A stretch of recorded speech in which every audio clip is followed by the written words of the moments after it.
Hi, everybody, and welcome to the Cultural Studies podcast. My name is Toby Miller, and my guests today are. I'm Agata Bielik-Robson.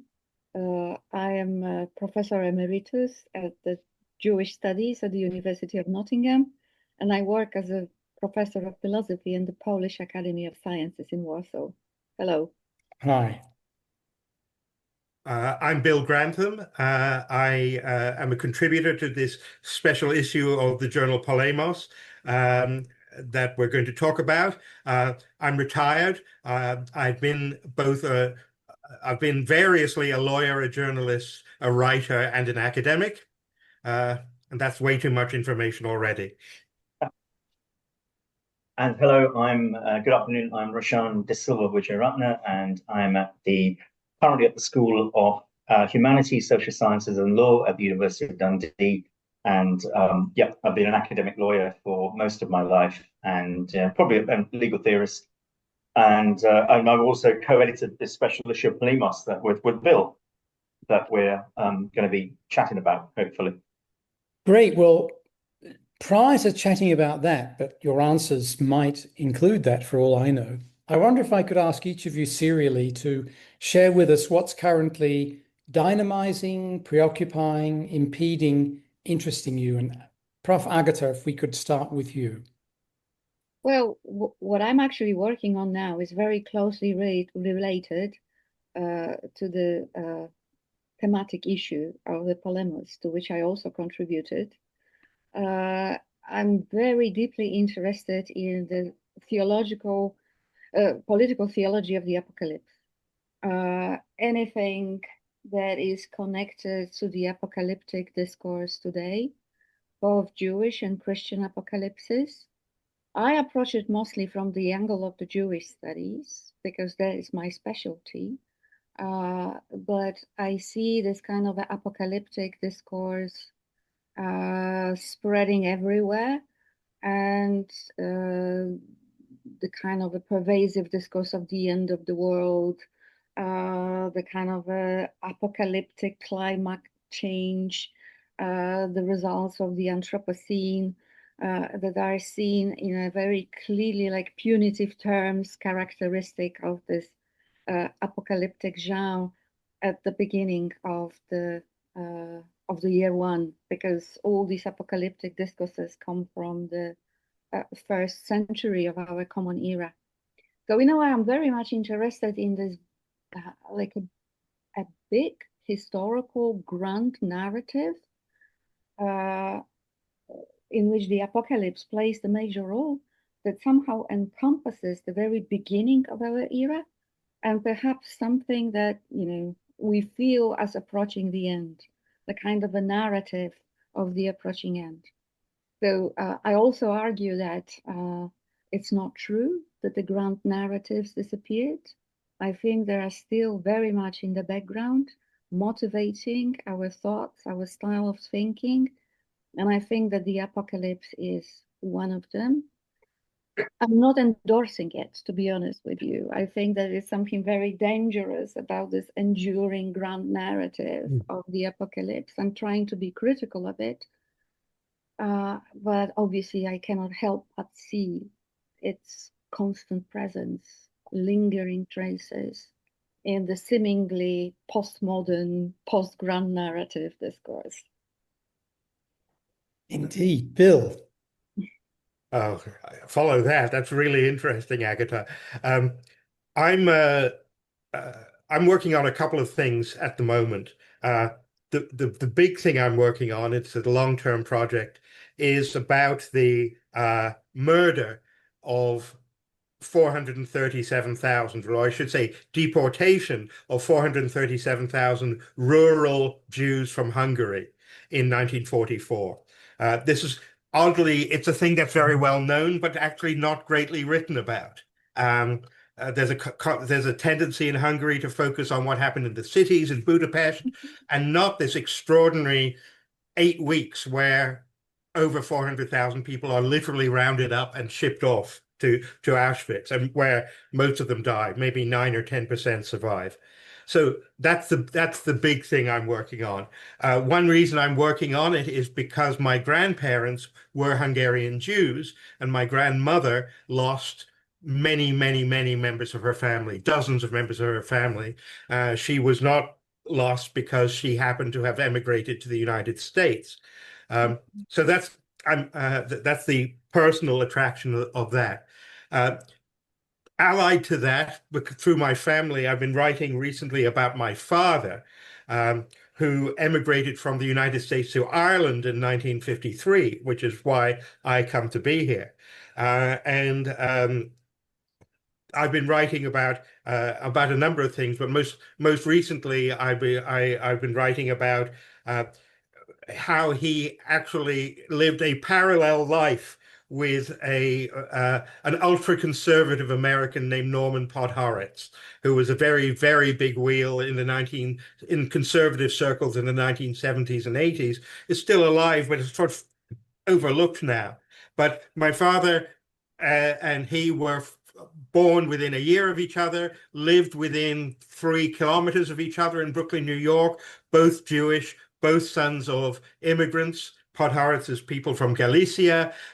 My people, the Hungarians, had emigrated from Galicia south into Western Hungary in the 19th century.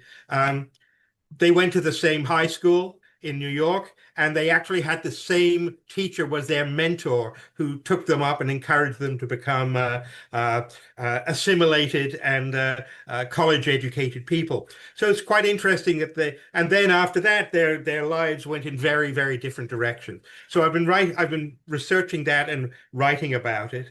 And the third thing, which is all related, is that I've started really in the last 10 days to look again at the blacklist in the United States in the 1940s and 50s, where people were accused of being communists and then were squeezed out of employment. And there's a personal reason for writing about that. My father, when he was in the US Army, was investigated as a communist. And even though he was cleared, which doesn't mean he wasn't a dangerous subversive, but he was not a communist. It was very painful for him. It was a very painful moment. So I've been going back, particularly given what's been happening in the United States this year in terms of television shows like the Colbert Report being canceled, the recent brouhaha over the Jimmy Kimmel show, but actually all sorts of other stuff going on in the background. I've been looking again at the US blacklist of the 40s and 50s and looking at parallels with what's happening today. So those are the 3 things I'm looking at the moment. Thanks, Bill. And Roshan, if we could hear from you now, and after you've said what's currently preoccupying, interesting, impeding, dynamizing you, perhaps you and Bill could talk us through what you sought to achieve with the special issue of the journal. Well, what I'm doing is not as exciting as what Bill and Agata are doing, but at the moment I'm just finishing co-editing a collection of essays, I suppose broadly in sort of law and anthropology, which sort of focuses on Southeast Asia, the Asia Pacific region, and the collection is looking at the extent to which matters of religion or faith, probably more the sociological, well, both the philosophical as well as the sociological aspects of faith and religion have played a role in framing both colonial and post-colonial discourse in South and Southeast Asia, and specifically in relation to the relationship between the state and religion. So it's a kind of, it's very much a kind of, it's kind of law, religion, and anthropology, sort of a collection of essays. And it's brought together a group of scholars who are both legal historians, anthropologists, as well as political theorists. And in that context, my main focus has been on Buddhism, and specifically Theravada Buddhism, and how Theravada Buddhism has shaped the relationship between the state and the nation in both colonial as well as post-colonial South and Southeast Asia. Initially, my focus was very much on Sri Lanka, but increasingly sort of shifting towards a comparative analysis between South and Southeast Asia.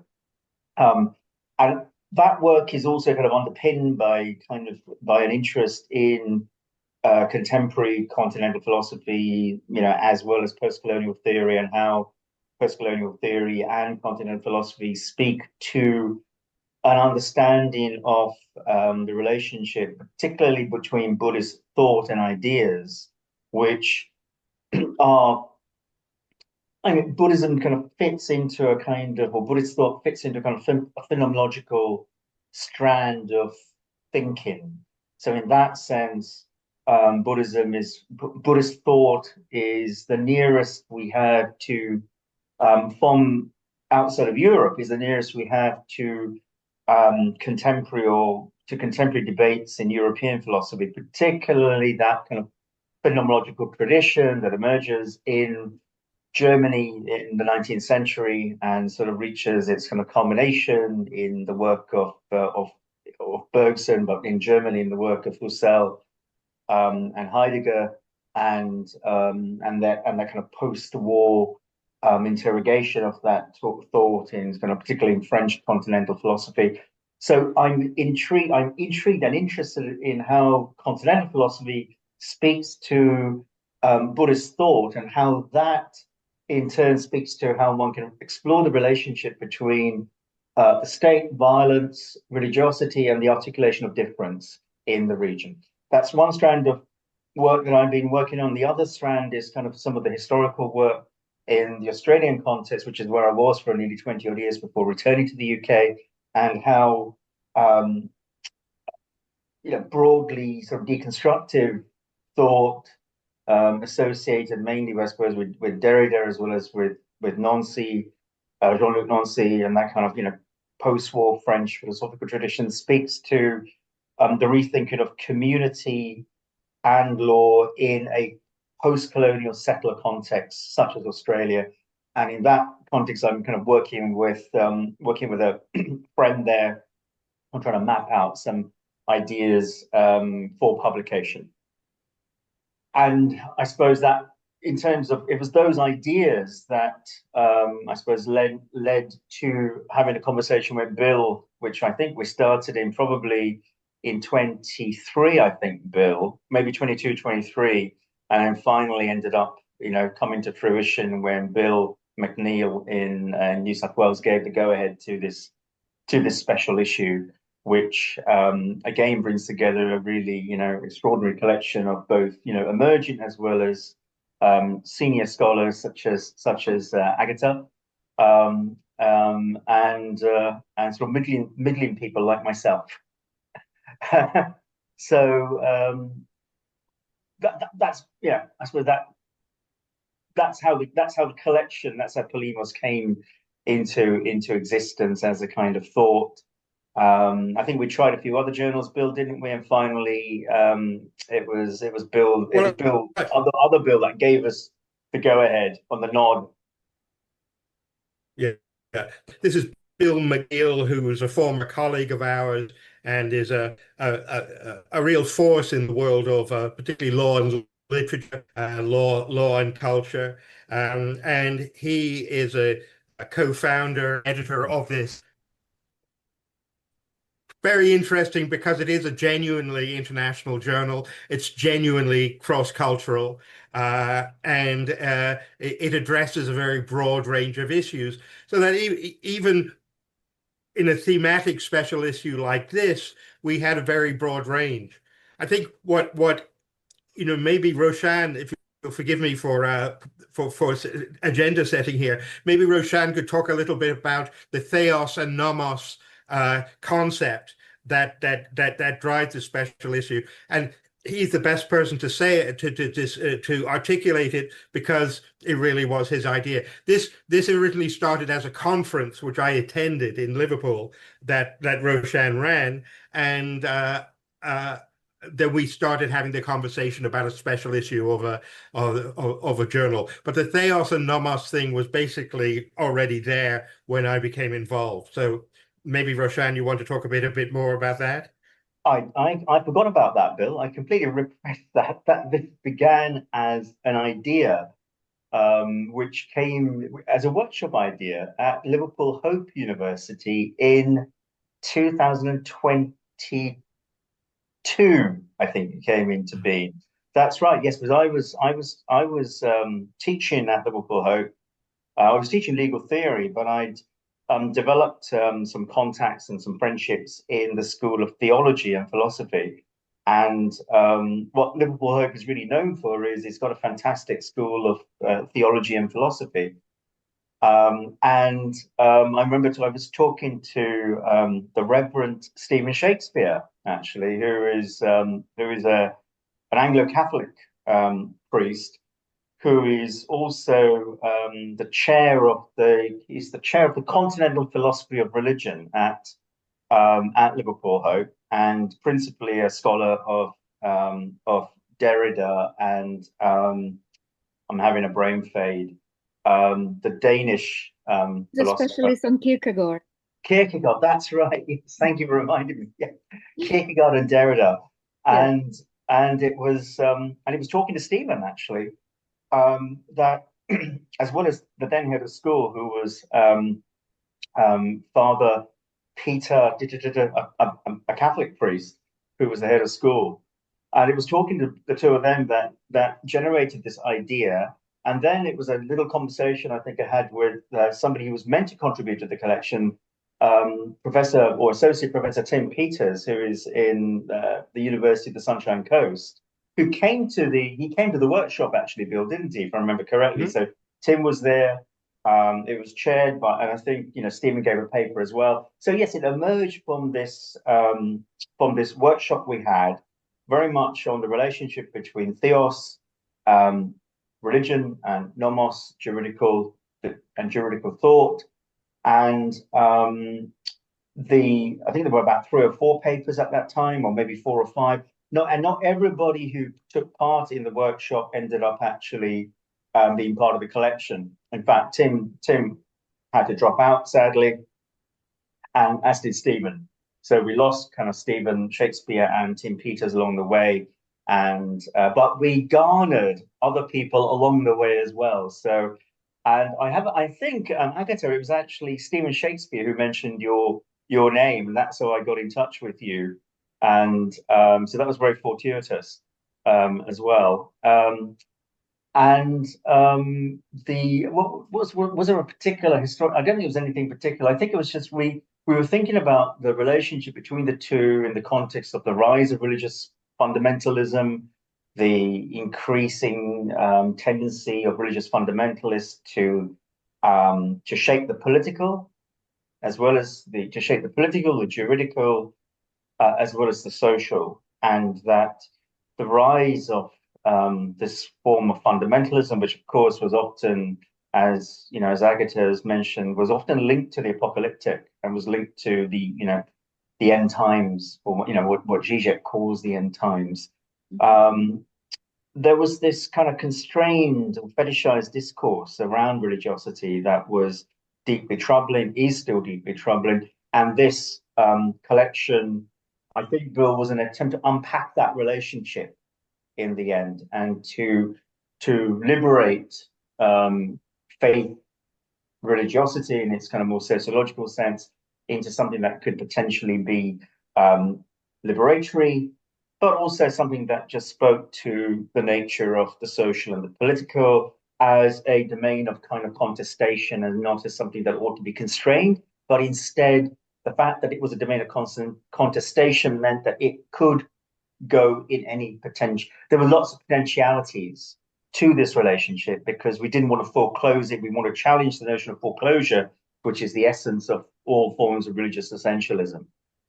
Well, I mean, what I found interesting when I became involved with it was exactly that, the very, very wide range that one could examine. My own small contribution was a paper on lawyers planning the expansion of Auschwitz, which is, I didn't touch very much on religion per se there. There's always an argument about fascism or Nazism in particular as a kind of state religion, as a kind of replacement for religion in a lot of ways. You, Toby, and the great Latin American scholar Andre Dorsey contributed a terrific paper on violence in Mexico, tied to religious themes, including Marianismo, which was, and it was interesting that once one started, wrapping one's head around this big idea, that it could play out in lots of very, very interesting and unusual ways. And it's why I was, immodestly was very pleased with the collection that we that came together. Thanks, Bill. But before I talk about how incredibly important our contribution was, I'd love to hear Agata talk a little bit about what she wrote, if that's okay. Yes, of course. I mean, first of all, I was involved for years with Stephen Shakespeare's initiative and Liverpool Hope. So although I left it more or less about that time, because I moved away from England, I'm sort of very much familiar with this background, and I know exactly where the project was heading, because we had so many discussions with Stephen and the people involved with Liverpool Hope about the sort of constant, but not always avowed presence of the religious logic, religious thinking in modern culture, and the kind of a need to uncover it, but not necessarily in a sense of, like demascate it and show, oh, this is religious, so it must go, right? In a properly secular society, we can't really have, like religious arguments. The kind of an idea behind all those meetings was that we rather live in a post-secular society.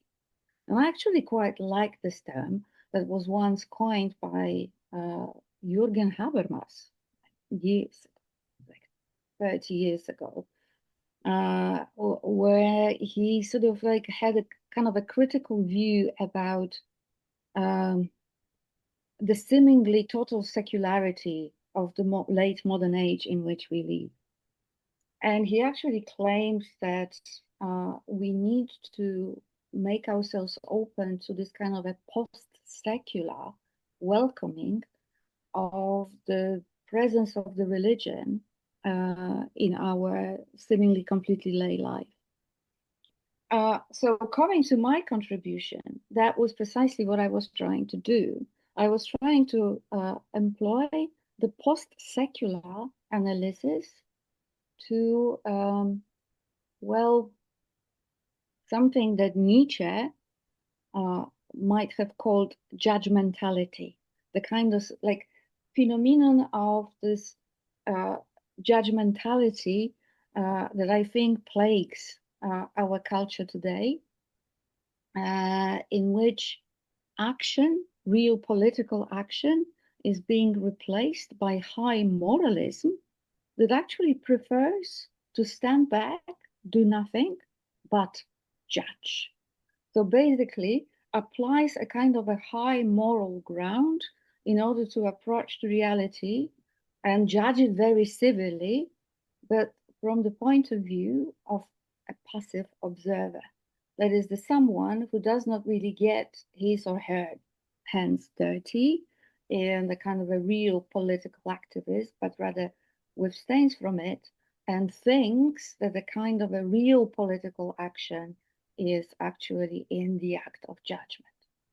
So this kind of a judgmentality which is everywhere, right? Something that Gilles Deleuze already in the 90s, when he saw this kind of a phenomenon growing in our culture, called by exactly a kind of a, anamnesis of the apocalypse, in which everything stands under the perspective of the Last Judgment. And there is this very dualistic worldview. There is this world which is wholly corrupt and is worth of only being destroyed in the apocalyptic fire and brimstone. And on the other hand, there are those righteous observers who feel completely exempt from this corrupt reality, but reserve the right to judge. And Deleuze, calls this kind of a new attitude of absolute judgmentality, indeed, a kind of a semi-secular appropriation of the apocalyptic perspective, semi-secular appropriation of the ultimate standpoint of the Last Judgment. Suddenly, everybody, I'm thinking about, this kind of audience, the jury, that writes every day, lines on the internet, that this very judgmental jury actually is stylized after those righteous that withdraw from the world, stand apart, and reserve the kind of a right to the absolute judgment, which is the divine right. So what Deleuze, the title of my contribution is the quote from Deleuze: "I want to judge, I want to judge." This kind of a enormous will to power that takes the kind of the form of a counter power of the people who have this enormous urge just to judge, not to act, but to judge. They somehow feel that the reality is completely beyond any repair, that is beyond any redemption, that there's nothing to be done in this reality to make it better. They just want to withdraw and look at it from this perspective of the Last Judgment and damn it for good. So it's not just the perspective of the end of the world, it's actually the perspective that with this kind of a permission to judge absolutely hastens the end of the world, because it already sees the whole reality as totally corrupt and, as in the apocalypse, only worth to go, to be destroyed, to be replaced by something completely else, or simply nothing. So this is my contribution is about how this theopolitics of the apocalypse, which is a kind of a grand narrative, religious grand narrative that never went away, still actively shapes mentality of people today, and sort of fosters this idea of the absolute judgment, of thinking in terms of the Last Judgment. That was kind of a worrying consequence, not only precludes any kind of a reasonable activity in this world aiming at its reparation and its mending, but also somehow hastens the end and also precludes any kind of forgiveness. My plea towards the end of my essay is that instead of this raging theopolitics of the judgmental apocalypse, we actually need to go back to them sources of forgiveness, real forgiveness that could somehow counteract this kind of a judgmental violence. And whereas these sources are also theological. So basically, I oppose in this post-secular analysis the narrative of the violent apocalyptics with the narratives of forgiveness that can be found both in Jewish and Christian sources. So in terms of the piece that André Dorsey Ramos and I wrote, it's about violence here in Mexico. And whereas what you've just posited, Agata, is about judgment. Mhm. Here, life is more about resignation. Outside war zones, this is the most violent place in the world. And thousands of people are murdered every month. Where I live, just recently, a human oven was uncovered. And the means of enumerating the people who had been burnt was that in each case their shoes were maintained and kept as an index. It's a very, very, very violent place. The resignation comes because every conceivable armature of civil society and the state is in the grip of narco-terrorism or narco-culture. So if I look around me, there are 15 huge towers under construction here in Guadalajara. Probably all of them are money laundering and tax evading systems undertaken by the narcos. They're very expensive to live in. No one here can afford to live in them. That's the point. The religious aspect to what we look at is, as Bill mentioned, Marianismo. Probably everybody knows about machismo and has either exhibited it or suffered it or seen it or some of the above. Marianismo is something that is also an import from the Iberian Peninsula to the Americas, but is much less spoken about. And it's one of the things we look at. Marianismo is focused on the idea of the Virgin Mary and her sacrifice. And it's an immensely powerful ideology for many women in what remains a very Catholic country.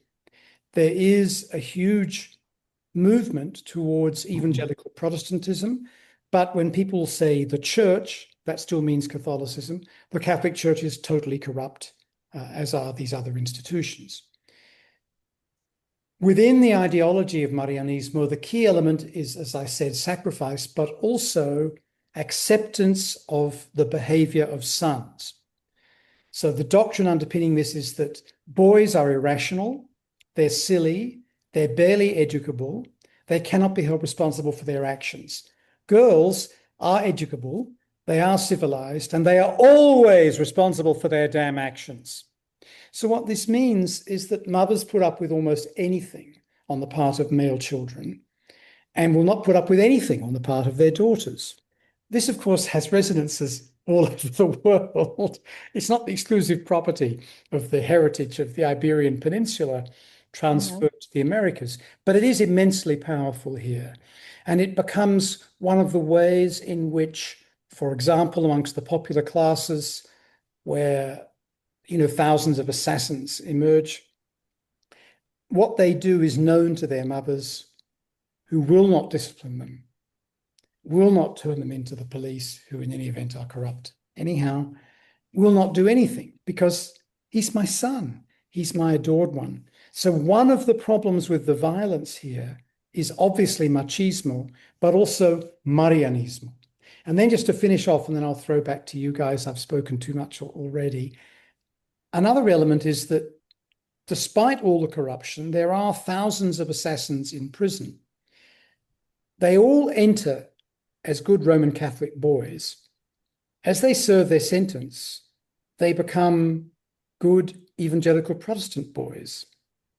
When asked about the nature of the violence they've engaged in, which, by the way, often involves brutal sexual torture, it's not a professional hit squad, and it's not the IRA, it's hours of sexual torture of victims in a quasi-ritual way prior to murdering them, right?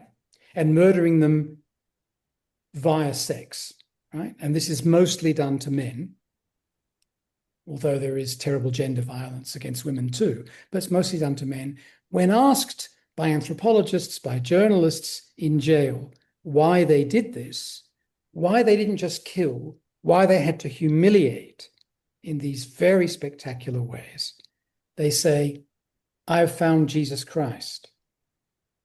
Since discovering Jesus Christ, I've confronted my sins. So there's a lot more to be learnt, a lot more to be found out. And religion is this strange undercurrent that is both underwriting some of the alibis for male conduct, and also providing, via conversion, a form of potential transcendence and redemption. If I may say something about Marianism, I don't think it's just a speciality of the Iberian type of religiosity that eventually spread to Mexico. Polish Catholicism also has this variant of a very intense cult of the Virgin Mary. And since the split of the churches, that is, since the Counter-Reformation, in order to make itself very different from the Protestant Church, Catholic Church went totally, almost 100% into the cult of the Virgin Mary, just to make itself distinct from more Jesus-centered Protestant Church.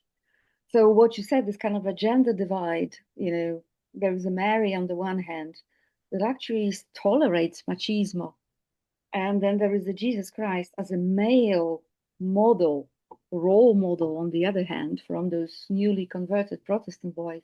It's actually something that is also very familiar to me as coming from Eastern Europe. Poland even has its own heresy, Catholic heresy, that came to be in the 19th century and still has its followers, which is called Mariavitism, which is actually a version of the Iberian Marianism. Yes. And it just centers around the cult of the Madonna as the holiest of all persons outside of the Trinity, but in a way substituting for the whole Trinity, and actually also on her sacrifice as the most important, and in a way almost like overshadowing the kenotic sacrifice of Christ. So in terms of this, how this kind of a religious setting is super important for politics, I have no doubts, because I can see that, all the problems, the weaknesses of the Catholic politics in Poland, they also somehow stem from this weird division between gender division that also allows a kind of a machoism. This that we don't really require much of boys. They can do whatever they want, right? Because that is what is expected of them. Unfortunately, yes. Well, historically there was a huge cult of the Virgin Mary in Ireland as well, which is where I live now, is where I was born and partly grew up. And what's interesting here is the near total evaporation of the Catholic Church in Irish life. I think you'd find a lot of Irish people identify as Catholics if they were asked in a survey, but the numbers who go to Mass getting smaller and smaller. I live in the countryside. I live in a small community, and I've probably been to Mass more often in the last few years than I ever have in my life, because I go to funerals. And in a rural community, when somebody dies, everybody goes to the funeral. It's just something you do. But I do notice that the churches, or the local Catholic Church, whose priest has just retired, is being replaced by another retired priest who will be in charge of 5 churches because they don't have enough priests. The people who go to Mass regularly are old people. To an extent, they're accompanied by younger relatives who take them to Mass, but one gets the impression that when they die, they will no longer no longer attend. The one thing that is important, culturally important, in this community is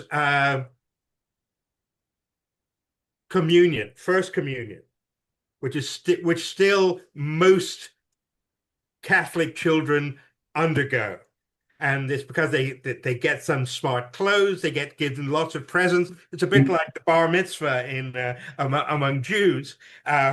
You get all these blandishments, the nice clothes, and you get all the money from your relatives.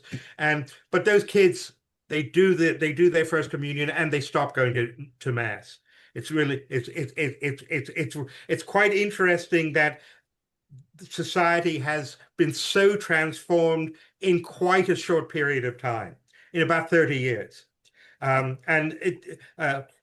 in the paper last week at Maynooth, which is the big historical Catholic seminary, as well as being a secular university in Ireland, there are 13 students studying for the priesthood this year. In the old days, there would have been scores, if not hundreds. Mm-hmm. Yeah, I was in Maynooth in May, so I can confirm all these studying for becoming priests were present at the conference, which was actually on eschatology and apocalypse. But obviously the question is that, yes, the societies undergo those pro-secularizing changes. Mm-hmm. But the question I think that we wanted to also ask in the special issue is that, are those changes really followed by some kind of thorough changes of mentality? Or is it that those residues of religious thinking, even if, like a overt identification is over, do they still linger? And I think they do. Right? I think they do. That's why we can talk about post-Catholic societies, in a sense that, like post-secular, also post-Catholic, that the remnants of the Catholic mentality will stay, even for very, very long time, even if people even stop going to the church. Isn't the secular is itself deeply, I think, saturated in a sense with theos?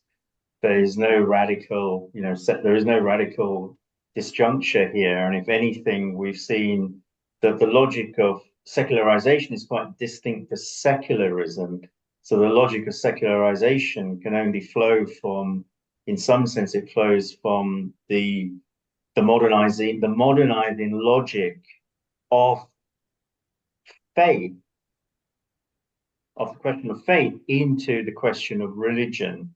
So the shift from the shift from the ontological, if one thinks about faith, to which raises the question of what it is to be in relation to God or to spirituality or to the gods, to the question of what it is to be in relation to some kind of articulation of a framework of knowledge. So there's a shift in some sense from the ontological to the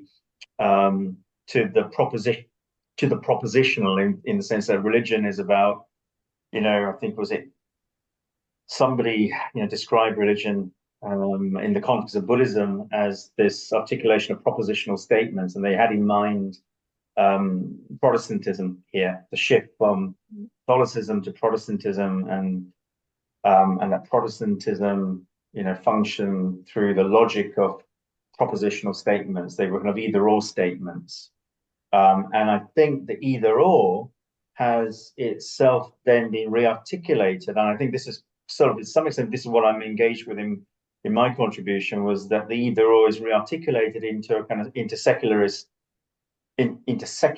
narratives about the nature of the polity, the nature of the state, the nature of the polity, and the relationship to religiosity. We've seen this kind of the articulation of the either/or very clearly in relation to, the current the responses to the Israeli-Palestinian conflict very, very clearly since October the 7th in particular. Not before, but after there's been this articulation of passion, almost, and particularly from, elements of the secular left in particular, who have taken it upon themselves to articulate a very kind of either/orish narrative that we see across kind of institutional life, which interestingly, I think, Agata, is also which, going back to the point you raised, is kind of apocalyptic in the sense that the past, the past is completely corrupted, and therefore the future moment, which is, either the demise of Israel as it currently exists, or the reconfiguration. In some of these minds, it really is about the demise, it seems, of Israel, and it's a very interesting, which itself is apocalyptic in terms of the end times. So that we have seen this rearticulation of the either or, which is a very modernist narrative, shift into contemporary political discourse, particularly around. We don't really see it in relation to the Russian-Ukrainian conflict, interestingly, but we really do see this in relation to on parts of the left. We see it in relation to this, which of course is saturating itself with messianism. This is quote unquote the Holy Land in a sense, isn't it? It is the land of messiahs, etc. So I can see how secular discourse on parts of the left in where the Israeli-Palestinian conflict of the Israeli-Palestinian /war in Gaza has been reconfigured, fits into this kind of language of messianism, a kind of secular messianism on parts of the left. So I think we're kind of coming full circle, in terms of from where we started into where we are at the moment, which I think the collection brings out very well as a whole in terms of the contemporary relevance of a very fetishized relationship to religiosity as motivating and underpinning agency within the social and the political. Bill, you might want to come in on that point or points. Well, I mean, when both of you were talking, one thing that occurred to me is that there is a way of the present time actually as end times, and I mean this really to do with environmental climate change. There's an argument, and it's actually a rational argument. If we continue organizing our lives we've been organizing it, we could actually bring about an end to these lives, an end to our civilization. Certainly to young people like my son, they almost have a fatalistic attitude of, well, we have no control over climate change, and what happens would happen. But they have this sense that they could be living in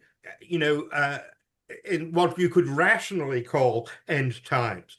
What's interesting to me about that is that if you look at the right prefers its own discourse of end times. If you look particularly at the American right and Christian nationalism, which is very much tied up in this sort of classically apocalyptic language, at least as part of that movement. As a subset of that movement, they're the people who actually deny the empirical evidence for our actually potentially being in the end times. They actually prefer their sort of fantasy end times to this reality, which I do find kind of fascinating. I mean, we know, for instance, that among the Christian right, among Christian, the reason that Christian nationalism tends to support the state of Israel is they believe that it is tied to something in the Bible, which dictates that the world not only the world that Armageddon has to take place in modern Israel, and that is what sets in course the end of the world, and therefore we can't do anything that would actually get rid of Armageddon. We can't have it destroyed. It has to be maintained. But at the same time, that discourse is profoundly anti-Semitic, because they actually think, when the end times come after the second coming, all the Jews who refuse to repent and convert will go to hell. It is kind of remarkable to me that they've managed to find themselves in a place where they can believe these two things at the same time. We must maintain the state of Israel at all costs. And by the way, all those fucking Jews are going to hell anyway. Yeah, part of their discourse is that there's a lot of anti-Semitism, but there's anti-Arabism at a much more profound level. And so for them, the state of Israel is a temporary custodian of the Holy Land, which can help to stop the Arabs from having control of it. Oh yeah, well, because Yeah. you can't have them taking over Right, Armageddon. they'd be even worse. And the other thing that's happening, which is rather contradictory, is that there are right-wing evangelicals who are in the United States turning against what the Israeli government is doing in Gaza, and are preaching fire and brimstone on this topic, and not in the way that one would expect. So there are some, not that I want us to get too far into this, partly because we've only got 10 minutes left, but there are some interesting transformations underway. I think, however, as you say, Bill, believing in environmental science is a step too far for these people. And some of that is about their other belief, which is that the United States is a chosen land. A very powerful belief, not only held in the United States, but held very powerfully there by Protestants, and their notion that they are the center of goodness and value in the world, and that everything that they have been given by God and worked with can be sustained despite the potential for environmental apocalypse until such time as you say, Bill, when there is the end time, and then in the end time, they will be saved. Exactly. That's what I want to say, that, I presented the apocalyptic discourse at the beginning as something to be worried about, as something negative, just like basically painting the destruction of the world as we know. But the right-wing politics in America, or generally like religious politics in America, from the Mormons to the Christian nationalists, they actually perceive the apocalypse, as described in the book of Revelation, as something positive, as something to be actually hastened. And this is why this unholy alliance with the Israel, with the idea of the Israeli messianism of the Grand Israel, right, from river to the sea, because there is this idea of the reconstruction of the third temple. This is this kind of the most, the hottest symbol of the approaching of the apocalypse, but in a kind of a optimistic, positive key, is the reconstruction of the third temple. And this is why the Jerusalem must be Jewish, right? And all the Arabs must be expelled from it, right? Because the temple has to be rebuilt. So it's a very strong religious motif, which I think it's something that we philosophers, political theologians, this is our duty to constantly unearth all those little seemingly silly motifs that eventually, you don't even, it's like a snowball effect. It sort of, arises in a hand of some holy lunatic and eventually motivates the main politics of the main world empire, right? So I think that in that sense, what we did in this issue was important, although approaching it from so many different angles, is that we actually showed how this like seemingly local or seemingly unimportant motifs, unimportant from the point of the like secular values and secular societies, they actually shape these societies very deeply from within. And Agata, it's interesting that Hezbollah also have exactly the same logic, Yes. as in they're part of, their political rhetoric is around, they're quite happy for Jews to do aliyah to Israel so that the Jews can be one physical location in order for them to be quote unquote exterminated. So we have this kind of crazy melting almost between the anti-Semitism of the anti-Semitic logic of Christian Zionism and the much more just plain plain to see anti-Semitism of Hezbollah, in particularly. I'm referring to Lebanese Hezbollah, who Nasrallah said, yes, let the Jews go, let them do Aliyah so that we can kill them. It's easy to kill them when they're physically there. Hamas believes exactly the same. Yes, Hamas believes exactly the same. Yes. Yeah, so, but I just also wanted to say to you, Roshan, that I'm very grateful for your sort of like critique of a certain type of the Western left, and it's kind of a willful blindness towards the complexities of the Palestinian-Israeli conflict.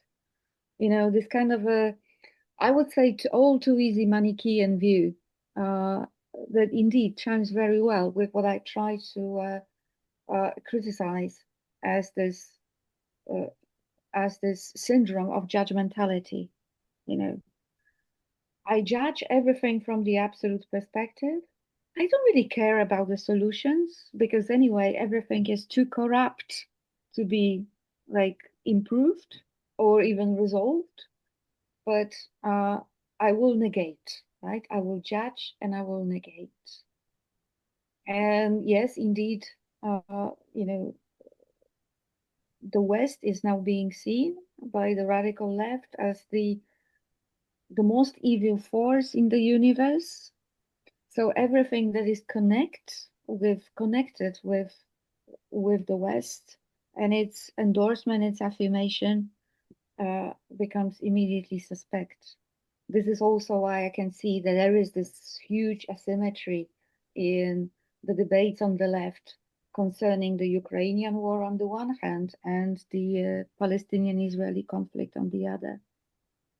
The left does not care about Ukraine. Why? Because it thinks that Ukraine wants to become a part of the West, and the West is evil and corrupt. So why would they, you know, endorse this wish, you know, of belonging to the Western civilization, right? Whereas I think that's true in the sense, I think there are elements of the left that definitely think that way. But I think there are elements. I would say huge elements. For instance, in the post-colonial or decolonial left, I haven't seen a one good discussion of the Ukrainian war.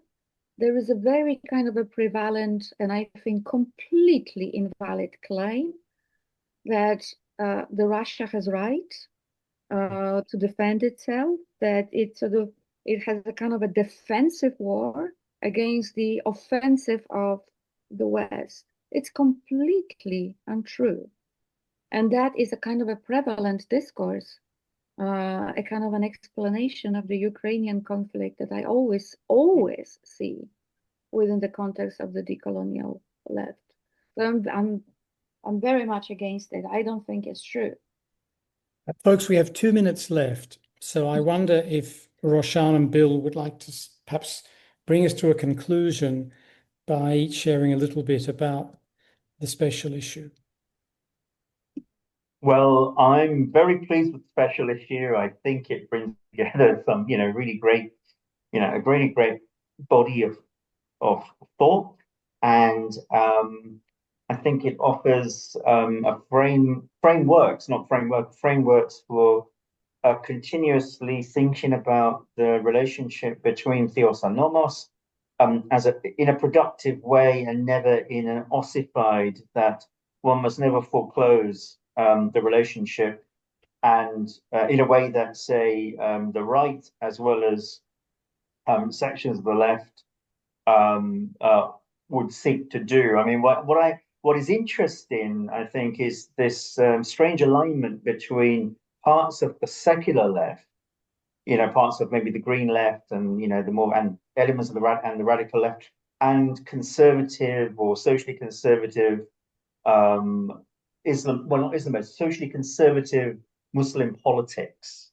That is also kind of an interesting dynamic, and we're kind of seeing that in Britain at the moment in terms of particular areas of the United Kingdom, and these are interesting social movements that are going on, and these are maybe social movements that one should also engage with and also challenge as well at the same at the same time. I would just add to that one thing that I found very pleasurable about being involved in this special issue is what was the disciplinary range. I mean, we tend to be in silos, cultural studies, law, history, religious history, whatever it is. And what was I thought really inspiring, frankly, was the way in which people in their different silos started talking to each other and across those divisions. I mean, I was principally doing a work of legal history and some theoretical work, but it was also kind of grounded in the big theme of the journal, and I found that very exciting. And meeting people like Agata was actually one of the pleasures, because in our silos, I could spend my life in the legal academy and never meet anybody in religious studies. It was actually it was a fine thing at Liverpool Hope was that they did have this very dynamic school of religion and theology, which had Heideggerians and Derrideans and people who were actually associated with the bigger trends in the world. And I found that really, really interesting. And I hope we need to do more of that discussion.